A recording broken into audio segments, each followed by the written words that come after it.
Hello, welcome back to my little book review channel and general chat and discussion, all that sort of thing. Today we're going to be looking at a wonderful book, David Baldacci's Absolute Power, the book that made him famous. And of course, this edition, this is I think 2025 edition, comes with a story about how he sent off the manuscript to all the agents and said, if you read the first few pages, you'll read the rest of the novel, which of course made them all read the first few pages. And I've got to say, it's the best opening sequence, probably one of the best you're going to get in an action thriller type novel in that genre. It sucks you right in. There's something very sinister going on. The descriptions are weighted perfectly between just enough descriptive writing and pushing the story along. And of course, it's all about this, conspiracy where the US president has a fetish of hurting women that he sees, but he goes around sleeping with all of his major donors' wives or whatever it is. And he his Secret Service staff end up killing this woman that he's about to kill anyway. And it's not their fault. They break in and she's trying to defend herself. And the whole time, this whole scene is witnessed by a veteran burglar who is, Rubber, who's sitting behind a glass panel. And the guy had planned this burglary for months. Of this billionaire's mansion, and he finds out that the president turns up to have an affair that evening and the woman gets killed, and he's seen this thing. And then the whole novel is basically about how can he release this information. He could run away with all the money he's had from the house. He decides not to do that. He decides to make it known to the public that the president is a bit of a charlatan and a fraudster and a horrible person. But no one's going to believe him because he's obviously a burglar and an ex-con. So how does he go about doing this? And you have the main protagonist is a lawyer who probably shares some of David Baldacci's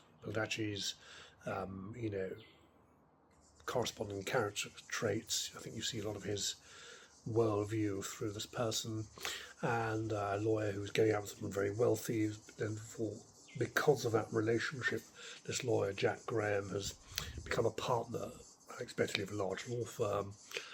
And, but he doesn't like that relationship. He likes the relationship with his down-to-earth former girlfriend, who just happens to be the daughter of the convict that's seen the president try and kill this woman. So the Secret Service do a number of different things to cover this up. The president's own chief of staff is involved. She's a lady with a very ambitious lady with a sinister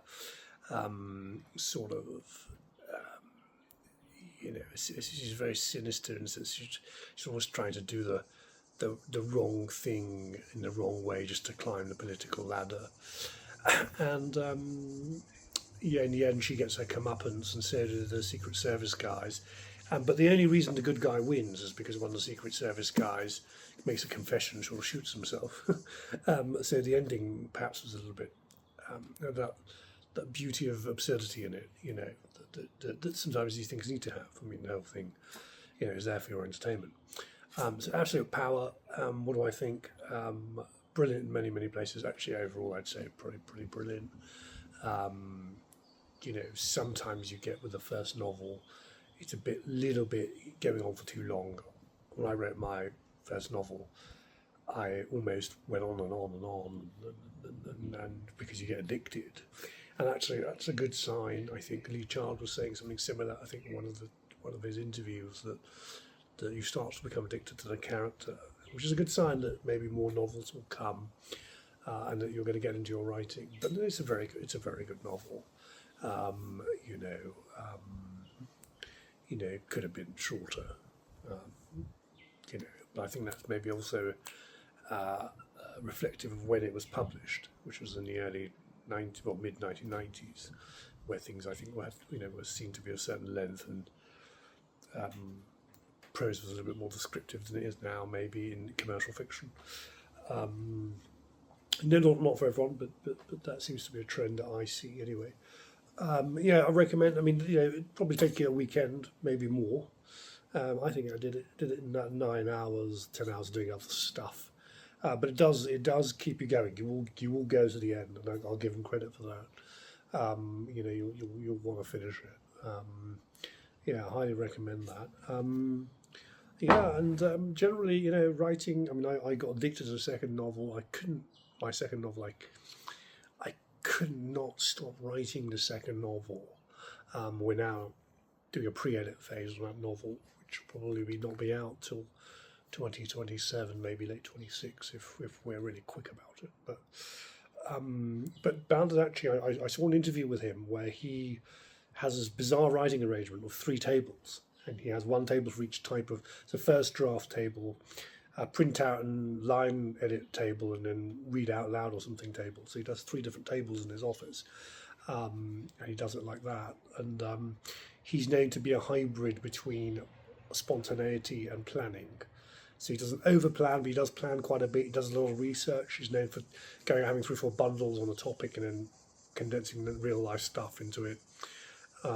Whereas someone like Stephen King or Lee Child, they tend to just sit down and whatever comes. They're not really. I think Stephen King once said that notes were something that, is all the rubbish he didn't want to write down, so he just ignored them. If you never make notes,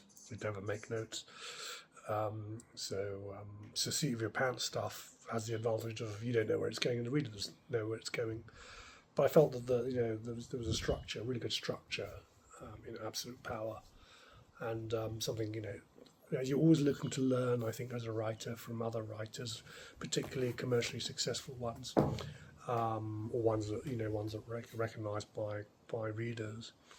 And I think you're trying to work out, well, what is it the one little thing that might be relevant to my genre, or my characters, or my story, that I can just tweak it a little bit better for the reader.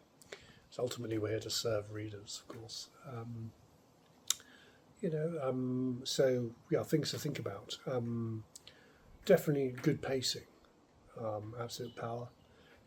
Probably today will be a bit quicker. Maybe it will be a different novel today.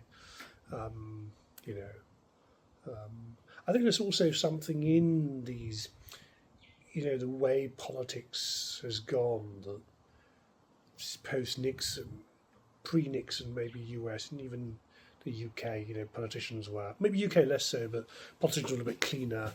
Maybe not in the UK, because we had David Lloyd George and the Marconi scandal just before the Second World War, around that period.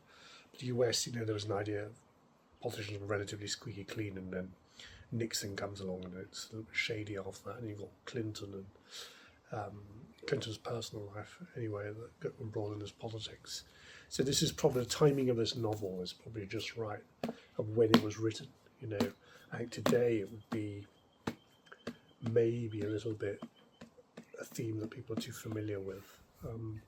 But saying that, always go back to the best guys. That these guys are masters of their trade, and Baldacci, really is a great storyteller. Yeah. The only one other caveat I'd say is, for me personally, I don't like huge amounts of. I don't really like sex in novels. You see in my books, I don't really do it. Some people do read. Obviously, a lot of people read books for that reason, but I don't think it's a dumb thing. I'm conservative with sex, but not so conservative with violence. So, but if you want that in a book, then there is some of that in here. Yeah. So enjoy it. Let me know your thoughts on it if you do read it. Let me know what you liked, and especially let me know about the pace of it, how it compares to how it stands the test of time. It's been about 30 years now since this came out. So anyway, well done, David. Great book.